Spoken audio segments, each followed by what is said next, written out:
nama saya Camelia Katarina. Saya adalah dosen ilmu komunikasi sejak 2015 setelah lebih dari 1 dekade bekerja sebagai jurnalis. Di sini di program Sarjana dan Pasca Sarjana Ilmu Komunikasi saya bergabung sebagai dosen tetap sejak tahun 2023. Video ini dibuat sebagai bentuk pernyataan diri untuk kepentingan sertifikasi dosen.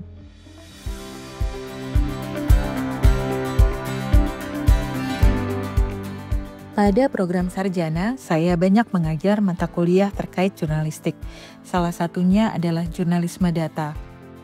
Di era di mana misinformasi dan disinformasi marak, saya percaya mata kuliah ini menjadi penting untuk meyakinkan publik akan akurasi informasi yang dihasilkan dari jurnalisme berbasis data.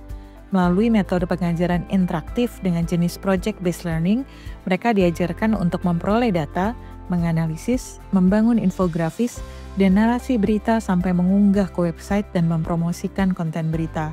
Selama 14 kali pertemuan, selain menggunakan platform pembelajaran Emas 2 untuk mengakses materi pembelajaran, tugas, kuis, dan proyek akhir, mahasiswa juga diajarkan menggunakan berbagai program dalam memproduksi karya jurnalisme data seperti Tableau, Infogram, Data Wrapper, dan Flourish. Mereka juga diajarkan menggunakan content management system untuk publikasi karya ke website.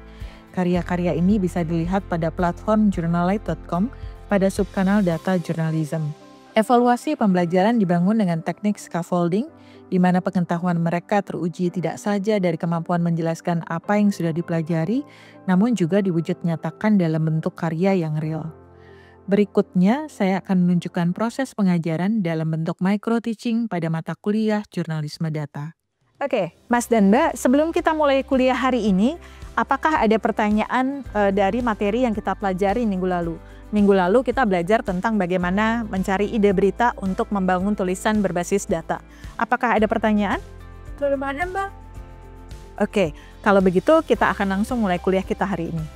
Materi hari ini akan membahas mengenai mengapa visualisasi data penting dalam jurnalisme data, jenis visualisasi data, memilih visualisasi data yang tepat, serta program yang bisa digunakan untuk membuat visualisasi data.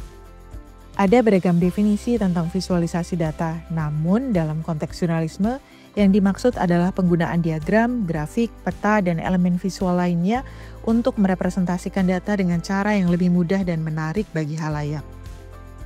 Mas dan Mbak coba lihat data di depan.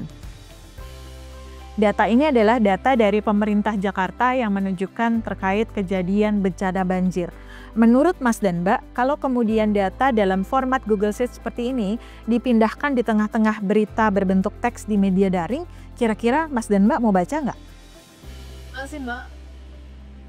Selanjutnya Mas dan Mbak coba lihat, bandingkan dengan data ini. Kalau datanya seperti ini, apakah mau lihat? Apakah mau baca? Iya, Mbak. Kenapa Mbak? Kalau kan terlihat menarik dan mudah dipahami juga, Pak. Jadi menarik, mudah dipahami, dan jelas. Oke, kita akan lanjut ke materi berikutnya. Sekarang kita akan mempelajari beberapa jenis visualisasi. Pertama, volume chart membantu audiens untuk bisa membayangkan besaran jumlah dari satu hal. Ini salah satu contohnya ya. Misalnya kalau kalian lihat di depan, ini adalah visualisasi perbandingan volume impor berbagai jenis makanan ke Cina. Bentuk visualisasi lainnya adalah timeline atau lini masa. Biasanya digunakan untuk menunjukkan sejarah terjadinya sesuatu atau perkembangan akan sesuatu hal. Bentuk visualisasi lainnya bisa dalam bentuk pictochart yang menggunakan simbol sebagai representasi artistik dari suatu hal. Ini membuat grafik terlihat lebih manusiawi. Ini contohnya yang dikerjakan kakak kelas kalian ketika membahas tentang perbandingan usia orang yang pernah mengambil pinjol. Data juga bisa ditampilkan dalam bentuk mapping atau peta. Jenisnya beragam, bisa choropleth map, locator map, heat map, atau simbol map. Simbol map biasanya digunakan untuk menunjukkan hal tertentu di peta. Contohnya dalam tulisan tentang kemacetan yang dibuat oleh kakak kelas kalian di kelas Data Journalism tahun lalu. Sampai sini, apakah ada Mas dan Mbak yang mau bertanya? Locator map digunakan untuk apa, Mbak? Dia bisa digunakan untuk menunjukkan titik-titik tempat satu kejadian terjadi. Contohnya pada tahun lalu ada mahasiswa yang menggunakan locator map untuk menunjukkan daerah-daerah di mana di Depok yang menjadi tempat rawan untuk begal. Tujuannya adalah audiens bisa menghindari daerah-daerah tersebut ketika mereka menggunakan kendaraan bermotor. Kita akan melanjutkan ke bagian berikut dengan membahas tentang aplikasi yang bisa digunakan untuk visualisasi data. Contohnya yang pertama adalah Floris yang bisa digunakan untuk mapping. Ini adalah peta yang dibuat oleh kakak kelas kalian yang membahas tentang data pinjaman online. Digunakan heat map di mana menunjukkan daerah Jawa Barat adalah daerah yang paling tinggi dengan kepekatan warna yang paling pekat diikuti oleh daerah-daerah lainnya. Aplikasi lainnya yang juga bisa digunakan adalah Infogram. Ini digunakan di kelas tahun lalu untuk membuat line chart yang interaktif. Ketika kursor ditempatkan pada titik, akan muncul pop-up yang menunjukkan angka. Aplikasi yang ketiga dan yang juga akan kita gunakan hari ini untuk latihan adalah Data Wrapper. Aplikasi ini salah satunya pernah digunakan di kelas sebelumnya untuk menggambarkan besaran pertambahan jumlah guru di Indonesia. Nah, terkait dengan aplikasi-aplikasi ini, apakah Mas dan Mbak ada pertanyaan juga?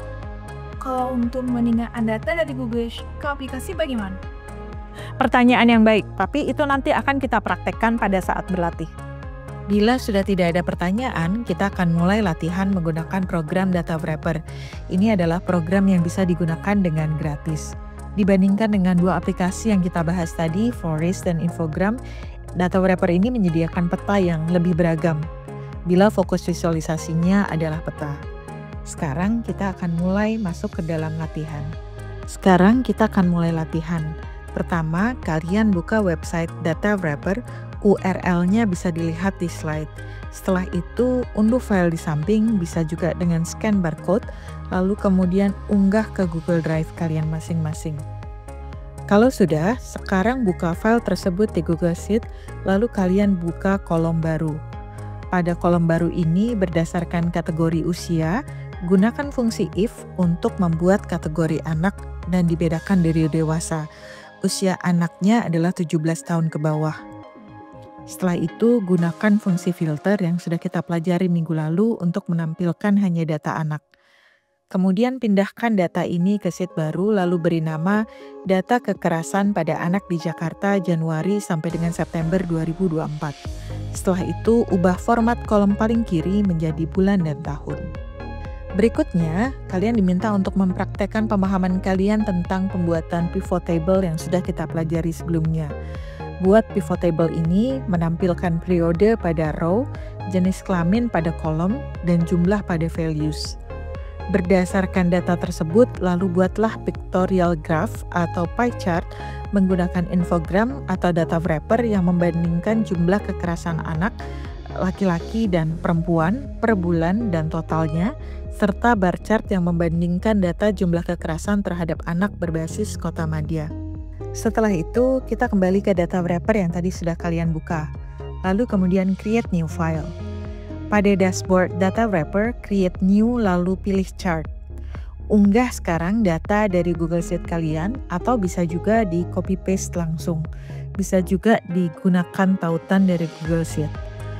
Pada tahap kedua, Anda diminta untuk cek kembali apakah data sudah benar.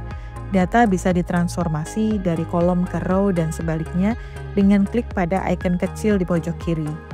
Berdasarkan jenis data, Anda bisa menggunakan split bars, pie chart, multiple pie chart, atau jenis chart lainnya yang dianggap sesuai. Sekarang kita akan belajar menambahkan label. Pada tab Refine, pilih Convert Values to Percentage, Show Inside Values, dan Show Value Below Each Donut, lalu klik Show Total. Pilih juga Show Color Legend. Warna pie atau donut juga bisa diganti pada tab Refine ini. Pada tab Annotate, ganti judul menjadi Data Kekerasan Terhadap Anak di Jakarta di 2024 atau judul lainnya menurut Anda sesuai. Berikan deskripsi terhadap chart yang Anda buat, tambahkan data source dan byline. Selanjutnya, Anda bisa mengganti layout tampilan dengan memilih theme pada tab Layout. Pada bagian footer, bisa memilih untuk menampilkan menu embed, download, dan share di media sosial. Langkah terakhirnya yang akan kita lakukan adalah publish dan embed. Untuk embed di WordPress, pilih responsive iframe, Lalu silakan copy URL-nya. Di WordPress pada post tambahkan shortcode, lalu kemudian kita copy paste di sana. Selesai sudah latihan pertama kita. Barusan sudah menuntaskan latihan-latihannya. Apakah ada yang tertinggal atau ada yang kesulitan untuk menyelesaikan latihan barusan? Oke, bila sudah tidak ada pertanyaan, saya akan recap apa yang sudah kita pelajari hari ini. Pertama, visualisasi data dalam jurnalisme data berarti kita menggunakan berbagai elemen visual untuk kemudian mempermudah pembaca memahami data dengan tampilan yang lebih menarik.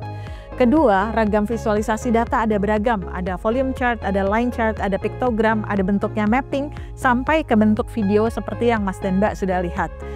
Yang ketiga, ada berbagai aplikasi yang Mas dan Mbak bisa gunakan, baik data wrapper, Floris, infogram, ataupun Tableau yang bisa membantu dan Mas dan Mbak membuat visualisasi yang lebih menarik.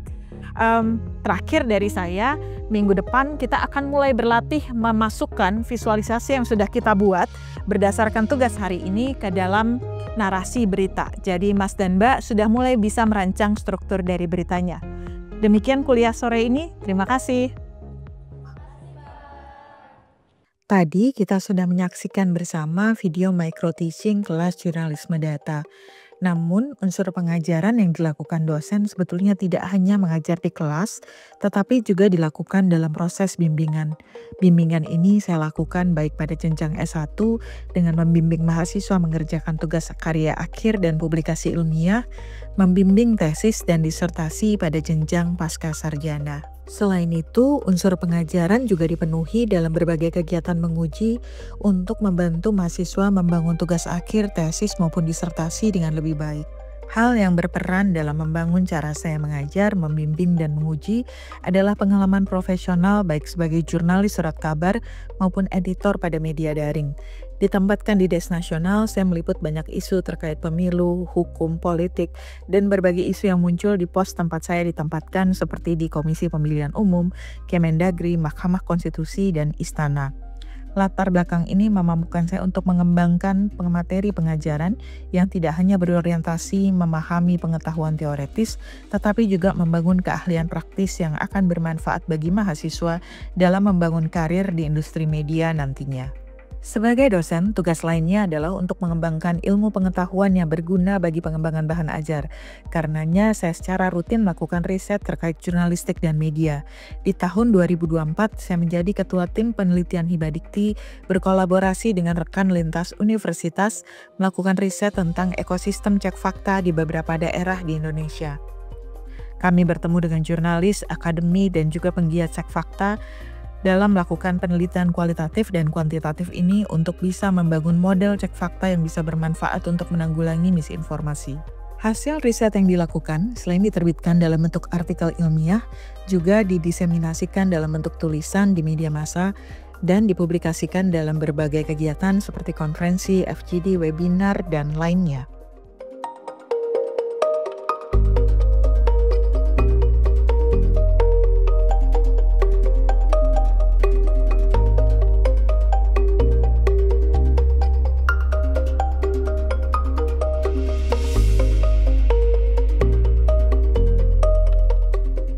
Selain aktivitas pengajaran, penelitian, dan pengabdian masyarakat, dosen juga melakukan aktivitas penunjang lainnya. Di FISIP UI, saya berperan sebagai anggota Komite Pencegahan dan Penanganan Kekerasan Seksual. Tim ini melakukan berbagai sosialisasi untuk pencegahan kasus kekerasan seksual dan juga penanganan kasus-kasus. Saya percaya bahwa proses belajar dan mengajar yang efektif tidak hanya diciptakan oleh kurikulum dan pengajar yang baik, tetapi juga didukung oleh lingkungan yang memberikan rasa aman dan nyaman bagi seluruh sivitas akademika.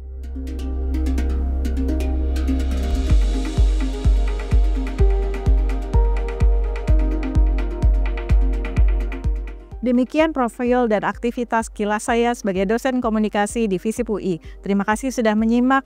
Sampai bertemu.